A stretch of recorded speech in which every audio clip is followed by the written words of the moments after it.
Okay, and my opinion, again, this is the Jesse versus the Advice show. My opinion on some of the things that Jesse was saying, like he would say things to me that, like the Advice show did say, it's kind of offensive to put people in a category like that. Jesse said most black men are not real black men, and this is comments like these, you know, and him saying that there is no racism was why it seemed like was why the Advice show was saying that he's a coon, and to him, and I don't believe in calling anybody a coon. So the Advice show is kind of two sided in your things. You can't judge all people. But you're calling this man a coon that you haven't met, but you can't say whether or not Louis Farrakhan saying that white people, blue-eyed white people, are the devil is evil or not. So you're a little two-sided. He's a little two-sided on some things. But I think when it comes to people and politics and issues, after a while you do see a little bit of everything, because everything, like Lauren Hill says, is everything got a pinch of this and a pinch of that. The world is like the yin and yang. Nothing's all good or all bad. You're gonna get a little speck, of the good and the bad and the good. So it's just the nature of things.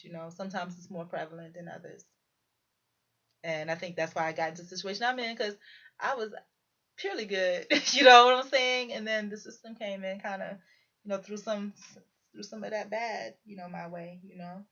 So so Jesse has said most black men are not real black men, and I agree with what the Advise show was saying, that you can't say that. You don't know all black men to say if most are or most not. You can't say that. And why would I say anything derogatory about my race like that? No. I think that today I can understand why Jesse said that, though I wouldn't agree to say it like that. I think that today a lot of the black men, I guess, in a way, he's right. In a way, not, I wouldn't say almost, but I would understand most of what I see. I would rephrase it of what I see are a lack of black men, of real strong black men. All I see is guys riding around on ghetto on bicycles or pants hanging down, gold teeth, and it's not their fault. And I understand how Jesse said it's not their fault; it's the system. And like the Advice show acknowledged, the tearing apart of families. You know, and effeminating black men, putting them in prison, and then they come. So I get all of that, and it's even stressful for me to talk about, but I get it.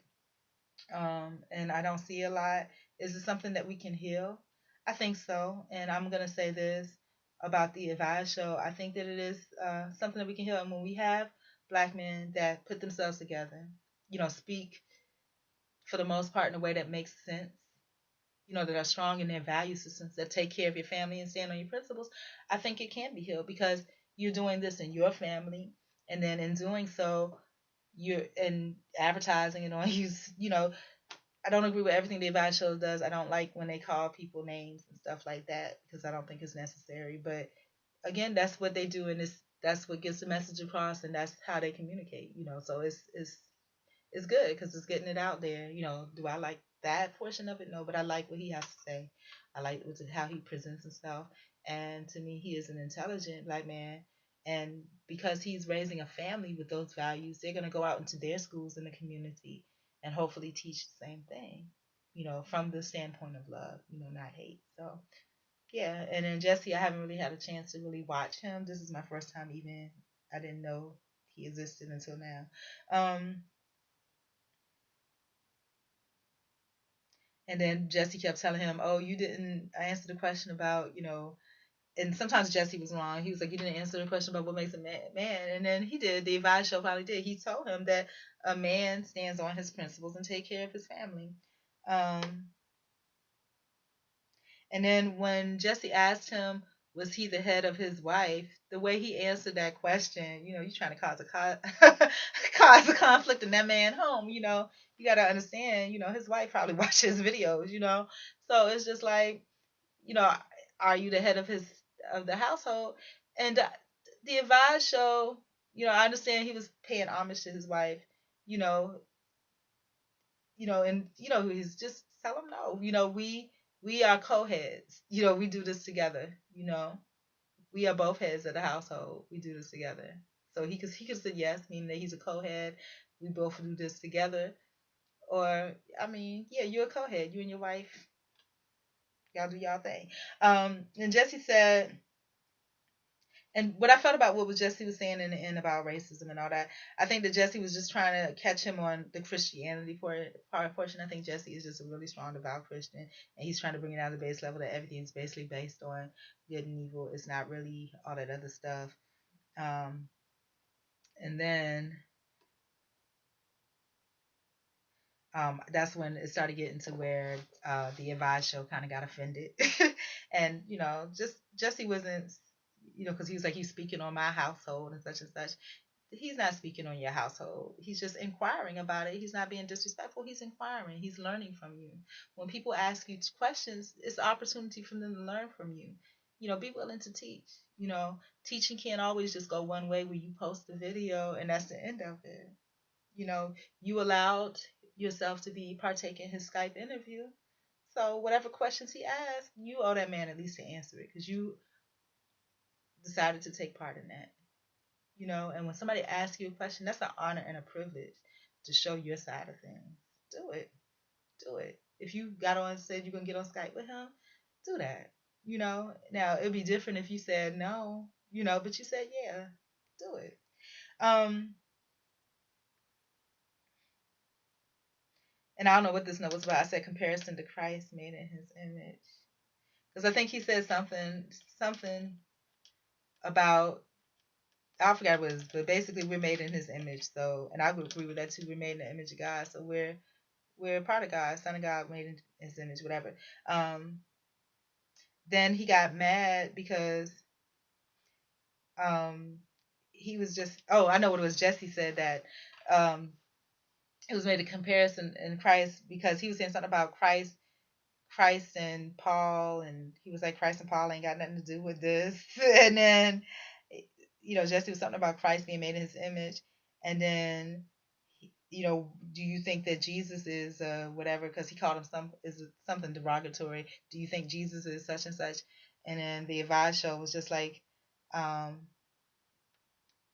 Jesus didn't ask questions to try to do something because he took offended to make me be offended, basically, is what he was saying.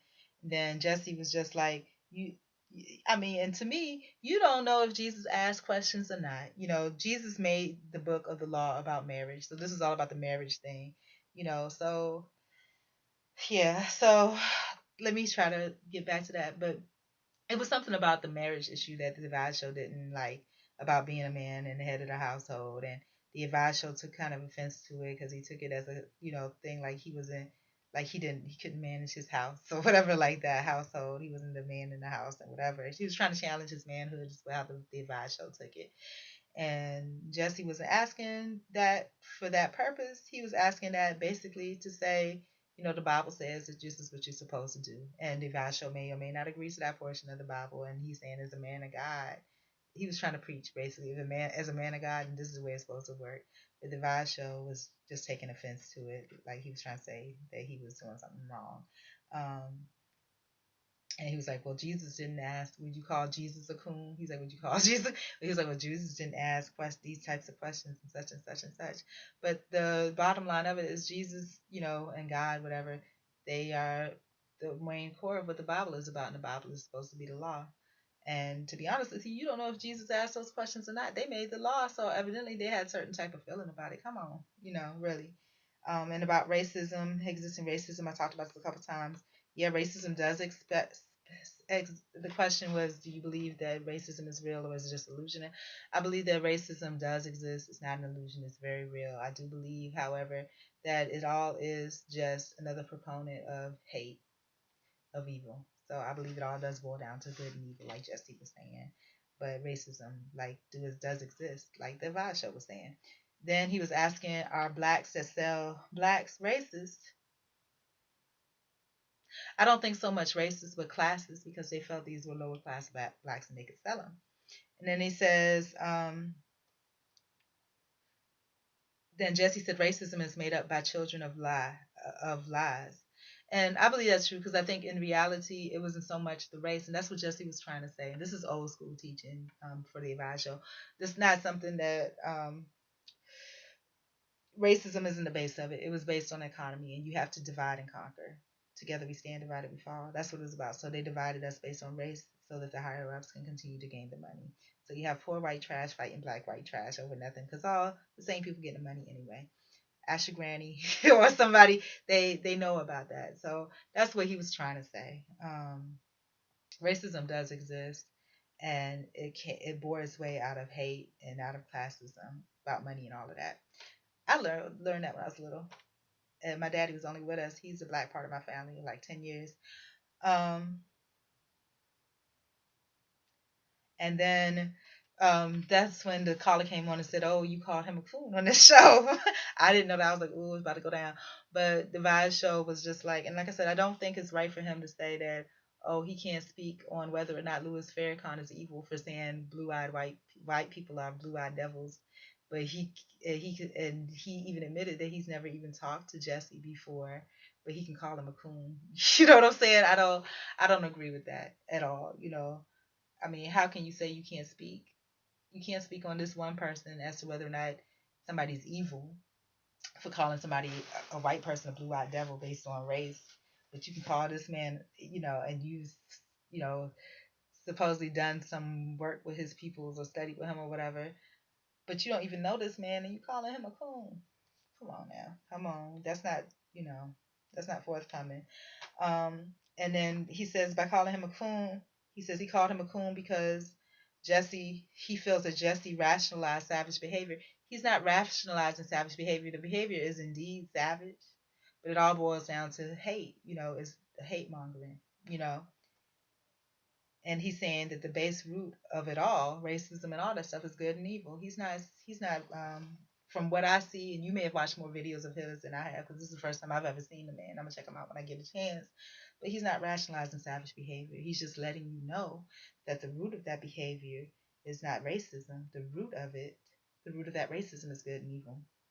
Um, so just about the questions, like when he was asking that guy was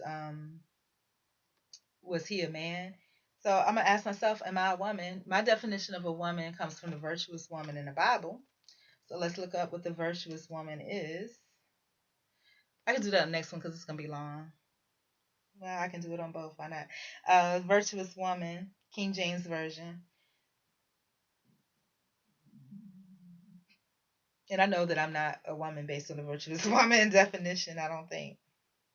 Maybe at one time in my life, I was well on my way, but now I don't think. But let's see, because I haven't seen it in a while, so I don't even think I remember what the definition of a virtuous woman is. Virtuous woman is from Proverbs 31:10 through 31, and I'm reading from the King James Version. It says, "Who can find a virtuous woman? For her price is far above rubies. Rubies. The heart of her husband doth safely trust in her, so that he shall have no need of spoil." I am going to do this in the next video because I got to use the bathroom. And this is going to take a bit because I want to comment on each verse.